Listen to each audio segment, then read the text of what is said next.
Hello everybody, my name is Marcus Leach and I'm with you today to share another of our family favourite recipes inspired by our travels on the big European Odyssey, which, despite the name, actually saw us travel a lot further afield than Europe. And I think as a family we would all agree that perhaps our favourite destination of the trip has been Morocco in North Africa. It might not seem like a family-friendly place at first look, but it's an incredible country, so welcoming, a lovely, safe environment, and more than anything, the flavours from the food there are absolutely fantastic. So we're drawing on those flavours today. We're using a lot of the different spices that you find there, lamb, which is very prominent in Morocco, to make what is a real showpiece for any occasion. And I think for us, again, it's a simple recipe in the sense there's very few ingredients, but when you actually put them all together and get that end result, it's something really delicious. Now the recipe itself is actually split into two parts. There's the first part, which we're going to cook here on the CADAC Carri Chef 50 in the paella pan, and that's the Moroccan stew. And then whilst that's cooking, we're going to prepare a really nice flavoursome couscous to serve that stew with. We've got some olive oil in the paella pan here that's just been warming up nicely. So we're going to add in some onions, 2 chopped onions, and some garlic, and we're just going to let those brown off and start to get some nice colour on them before we add in the next ingredients. Our onions have been cooking for a couple of minutes now and they're starting to soften up, get a little bit of colour on them. So we're going to now add in the meat, and we have got 1.5 kilos of lamb neck diced up into reasonable sized chunks. And we're going to add that in now, and what we want to do is just start to brown the meat off to sear it on the outside before we start adding in our spices. A little selection here. We've got a market mix of ras el hanout, we've got cumin, we've got turmeric, and we've got some smoked paprika. And really that's what gives this dish its flavour. So the meat's browned off and we're going to add these spices in now and give them a chance to release their flavours. As you can see, everything's got a really nice colour to it now. Those spices have all been mixed in, but what you can't get from this video is the smell of those spices, and it's absolutely delicious. And just smelling it takes me straight back to Marrakesh, walking around the souks, eating the food in Morocco, and brings back some really happy memories.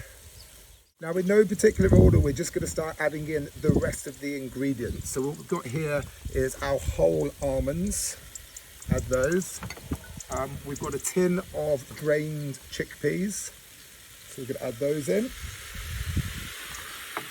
We've got our apricots, which we've just cut in half, and these will add a little bit of sweetness into the dish.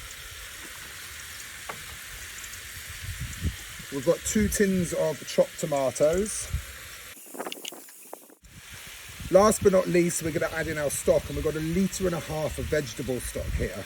Now you might need to add a little bit as the cooking process goes along, but this is enough to get things started, to bring all of those flavours together and provide the base for the sauce. So now we've got all of our ingredients in, we're just going to give everything a thorough mix, bring everything together before we pop the lid on and leave it to simmer. Reduce the heat right down to low, and we're going to leave this to simmer, and we're going to check on it in about half an hour's time. Our delicious stew has been simmering away now for about 45-50 minutes, and if we take the lid off and take a look, there we go. Everything's reduced down, it's brought those flavours together, and this is almost ready for eating. We've just got a couple of last little bits we need to do, and then it's going to be ready to serve. The last ingredient we need to add is some freshly chopped coriander. So I'm just gonna chop that in. It's a whole bunch, stalks and all, roughly chopped. And then right towards the end now, we're just gonna fold that in. Now, the second part of this recipe is to prepare the couscous. Now this is quite a simple process. I've cooked the couscous. I say cooked, all I've done is added boiling water over the top, covered it, let it sit for 5 minutes to absorb that water, and then let it cool off, because otherwise when I mix in the herbs, they're going to wilt too much. So into our couscous, which we've got in this bowl here, we're going to add freshly chopped mint and freshly chopped coriander. That goes in there.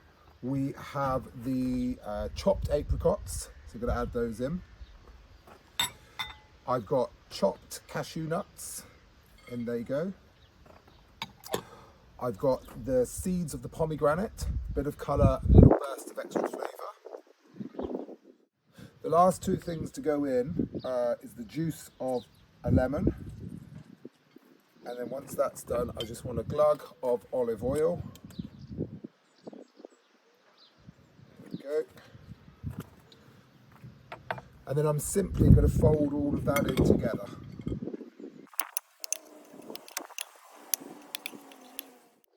All that's left to do is serve dinner.